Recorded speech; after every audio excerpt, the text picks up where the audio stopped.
wanted to spend a little bit of time hanging out with you and looking at the structure that we have when it comes to our so-called regular visits. And within this, wanted to look at the 4 simple steps that make up every visit. So what we find is that, in talking to lots of chiropractors around the world who have one thing in common, they want to help stacks of people, right? They want to be of assistance in in people's lives, to allow them to go to a higher level of their existence, to get more out of life, to be able to give more, to be able to impact people to a higher level, and therefore have a greater legacy for the world. And so it's a positive thing. It's proactive. It's like chiropractors are drawn to it, not because of social self-esteem and expediency. They're drawn to it because they want to have an effect. They want to make good the wrongs. But within this, though, the frustrations lie, because when we have this high expectation, there's a tendency to be really frustrated if we don't meet it, if we don't make what we want to make out of our efforts. And so, when their PVA is low, when they're not seeing the frequency of people following through, that people aren't staying for long enough to get the results that they want. And they're not therefore having a chance to get these good results, and therefore satisfy themselves and obviously the practice members that they're serving. So this is it's a problem. It's endemic, and there's a very high churn rate in chiropractic when you consider what chiropractic has to offer. I think that's the big consideration we have here. We've got to make sure that we're in a position where we can do true justice to our profession and to what chiropractic has for people. And it's absolutely amazing. And I'm sure you can attest to that. If you had an opportunity to work with a person over a number of years, the changes that would take place in that person are phenomenal. And yet they're not necessarily directly measurable either. There's quality of life things, there's perception, there's internal process and things like that, that the sky's the limit. And so we have this promise. We know that people who operate with better functioning brain, spine, nervous system do work better, but we get smashed because we don't always get the chance to show that. People come for a few visits and they go and say, oh my gosh, if only. Well, there is a way in which we can handle this. And what we notice within this is that there can be a real polarization when it comes to the regular visit, that everyday visit. And I just want to reframe this straight away and say, look, the every visit, the normal visit, the regular visit is not. It's a special visit. And a special visit is filled with wow moments. Now, these wow moments are not just about your agenda. And we find a lot of chiropractors have an agenda. This is the way it is. This is what I'm going to do. And they're very task focused into a given area. They are transactional in that relationship. That's like, you're here to get your subbies removed and I'm here to clear them out, and that's how it is.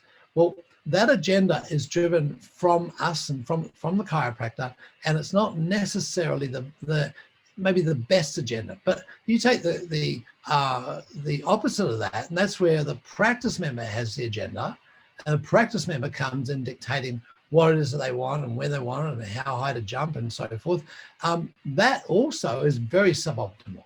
So in other words, we've got these two extremes. We've got the practice member's agenda, and we've got the chiro's agenda, and they are in some respects competing. So this is the challenge when it comes to a special visit. It's got to be special for all parties. It's got to be productive. It's got to be instructive. It's got to be have a feel-good component to it. And so that's where we come up with a combined agenda, right? So every visit then is a special visit. Every visit has wow moments. And I would suggest that rather than a transactional relationship that we're having with people, we're having a combined transactional and a relationship with meaning that comes together. So it's like we join with that person, and it's a long ongoing relationship that lasts many, many years. And we have that headspace around, hey, this is not just a short-term thing. This is not just a chiropractic quickie. This is something that goes on for a long period of time. So it's important not to make all our healthcare decisions in the emergency room. You know, it's not about that. The front end stuff really doesn't matter that much. The front end stuff is just getting a person acquainted with the running of the practice and running the business. And so this is the gradual transition then from the unconscious incompetence, where we don't know what we don't know, and the person doesn't know what they don't know, right through to an unconscious competence where chiropractic is just part of their way of life. It's just what they do, it's how they do it, and that's how it works, you know. So within that, there's a respect, there's an ongoing relationship between two people, or between a team and the practice member, and that then allows us to develop ourselves in this particular role. So let's have a look then at what it is that is the if you like, the way that this can roll out. It's not just hypothetical. We look at it from a position of like Simon, one of our coachees and a long-term chiro, has been around for quite a long period of time, had this very, very chirocentric focus, always spizzed up, very subluxation focused, keen, just, you know, really, really keen and enthusiastic, and literally was pouncing on people. You know, like when people would come in and see him, it was like, oh, I'm going to tell you about this. I'm going to tell you about subluxation. I'm going to tell you how all this works. And so he taught incredibly, and he told prolifically. Now, he had a struggle though with the follow through. The follow through was not relative to the amount of enthusiasm and energy and business and clinical acumen too, by the way, that he had. And so the PVA was way lower than it should have been, way lower than it could have been. So he took on then the 4 simple steps for every visit. And I want to go through those with you. I just want to unpack that a little bit so that you can get an appreciation of how these 4 things interact together. And real simple, that if you start to look at how people do really well in practice and look at these 4 particular touch points, you'll start to see them coming up time and time again. And so Simon was no different in that as he started to take those on board, his PVA took a significant leap in the right direction. In other words, people started to stay for longer, started to get better results because of certain key things that they were getting now that they didn't get when he was doing all the yelling and telling, or maybe not yelling, but at least telling. And so that's the energy here. I just wanted to dive into this one. Maybe we can flick over to a model of this, and you can get an idea of how this works. Now, this is a representation here of a model that we use within Quest. It's based on the innate model, and 4 distinct parts of your practice, 4 distinct character traits, 4 areas of your brain. And so if you orient this to your brain, it's the front here and the right over here and the left over here. So, and obviously the back down here. So we've got an orientation there with right brain, left brain, forebrain, hindbrain, and this is the whole model that we use within Quest. And all I wanted to sort of look at here is how it is that we bring this out in the context of this particular discussion. So when a person comes in, one of the things that's really important right at the beginning is to greet them. So people get greeted in an attractive way, and that is a state of presence, and it happens at the front desk. It happens right throughout that person's encountering with other people within the practice, that particularly those who know them, and even those who don't know. If they're a new person, the greeting should be really, really strong as well. So there's an attractive nature to this. It's a point, it's a touch point that really leaves indelible marks. So this creates rapport. When we're attractively greeting someone, and it doesn't have to be long-winded. You know, the one thing that the people really resonate with, and that is their name. So make sure that their name, and we do recordings of chiros as they're doing the various phases of care, and so often they go through a whole visit without using the person's name. So make sure the name is used, and people resonate with that and use the name over and over. Not overuse the name, but use it over and over as appropriate. So greeting the people by name and coming from a position of wonder, right? So this is the quadrant 1 part. Ask the question. It's always in the question. And so it is the observer. The quadrant 1 part likes to observe and become the overseer. So if we ask a person when they first come in, like Fred, it's great to see you. What amazing things have been going on in your life since we last saw you? You know, or what have you noticed since we last saw you? That's this actually straddles into a bit of nurture. I'll just talk about that in just a second. But it is like, what have you been aware of? You know, what are the great things that have occurred? What magic has occurred? What wow moments have you had? So what we're wanting to do here is to get a person to take a switch of state, because sometimes people will start by coming into the practice with a problem. And so without ignoring the problem, we're asking them to focus on something that is expansive, it's into their right brain, it's looking at possibilities, and that will cause them to look out into the future and to manufacture things that are great. No, they may not have had something that's really, really great in the past, but the past, it tends to be referenced over here into the left brain. So we don't want to drive them into that. We want to drive them to the right forebrain, into seeking that which is amazing, right? So and it could be anything from any symptom that can be amazing.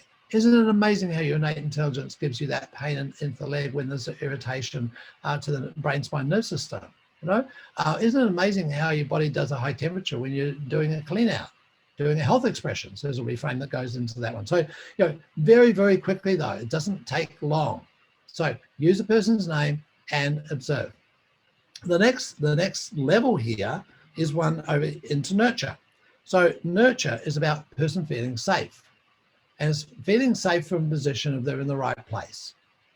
And so one thing that tends to happen here, as I said before, this side goes into the past, and the person tends to come out with some negatives from the past.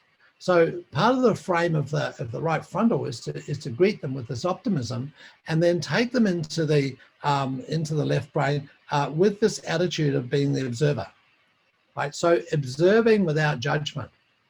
And so this way you can have a set of symptoms if they need to share that, and you can observe that without judgment, and then bring an interpretation that's more linked to the bigger picture than it is to the past detail. So give them an opportunity to describe what it is they need to describe, but from an observer's point of view, from an observational point of view. This then allows them to take it into something that's useful. Right. So, and it's very, very useful for us to be able to do a little reframe along the way here. So those people then get to understand that, hey, this is useful. This is not necessarily a bad thing, So they say, I've got a bad cold. I say, well, what do you mean by bad? So you question that. And this can be done, say, very, very quickly. And they're like, oh gosh, I've got snot coming out. I've got high temperature. Oh, that sounds to me like a good cold. Immediately there's a reframe of that, but the person feels like, well, at least I'm in the right place, because these people seem very certain about what they're doing and what they're about. So this then takes us across into the third area, where we give our delivery. And so the delivery is done with a connection, and this is most important, just that we're vibrating with this person on their level. So we greet them, we dig for an observation, we get them to be the observer, and then we can connect with them. We can relate to them in their model of the world and allow them to experience the wonders of the adjustment. And part of this, once again, is pulling on the observer, and it's teaching them how to observe them as they reconnect with themselves, or with their higher self, or with their body. So they're no longer focusing on a distant part or a symptom. They're focusing on their general physiology. They're becoming aware of their breathing, becoming aware of the clarity of their thoughts and their vision and so forth. The things that change on the table, but they're being connected with themselves, and we do that by connecting with them, being there totally for them. And that's a right basal part of the brain that's really, really good at that. That then allows us to take it up into this area of expansion. And so when we expand on something, we make it bigger. We take it bigger, and we say, well, what else could we do here? How else is this going to affect you? What else is possible? If that little adjustment could make a difference in this area, what else is possible? I wonder what else it's affecting. I wonder where else it might show up. I wonder what else could be wonderful and manifesting greatness as in accordance with the patterns that you've been noticing. So in other words, we're taking it big again. We're taking it from that delivery, that connected, quiet space of being one with the bone, one with that nervous system, one with that person, out to expanding about, wow, where else could we take this? What are the ramifications in your business, for example? What are the ramifications in your relationships? So we, little things that we don't have to answer. We don't tell people. We just ask a question. This whole process, in fact, as you probably started to realize, is about asking questions. What are you noticing? What are you observing? How are you connecting? What about this? What about that? What if this happened and that happened? So it's expanding people out. All right. So that's the nature of it. To greet, to be the observer, to disassociate from all the drama at the minutiae level, and then to connect and then expand. So that's a model which is very, very useful within this context. This will allow you to take your interface with your practice members into a whole new level. It's a great relationship builder, and it builds your bottom line. So when this happens, because of the two-way street here, we're developing a relationship. Sure, it's around various transactions, but we're developing this relationship that then ups our energy. So at the end of the day, we should be feeling more powerful, more energized at the beginning of the day.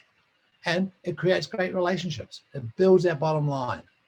It builds the strength of your business. It keeps the practice member ascending. You see, with every time we expand, we go to a new level of possibility. And so it takes us away from moving away from a given symptom or given problem out to the possibilities there. It relates to their journey. And it is all about them. It's about firing them up into this journey. It increases their results. It increases the visits that they have on average. It increases their income, or your income, and their income. And it increases the meaning that you get and the meaning that they have. So, there's so many benefits here by making sure that you do a report of findings within your every visit. It's built in. It's just a process that you go through, and that truly allows you to expand. So, look, if you'd like to have a chat about how we can help you get every visit as a special visit, then just click or comment below, and we'll reach back out to you, and we can have a bit of a chat and see if it's something that we might be able to assist you with. So in the meantime, be brilliant. I'm Mark Postles, and thanks for joining us here. Cheers.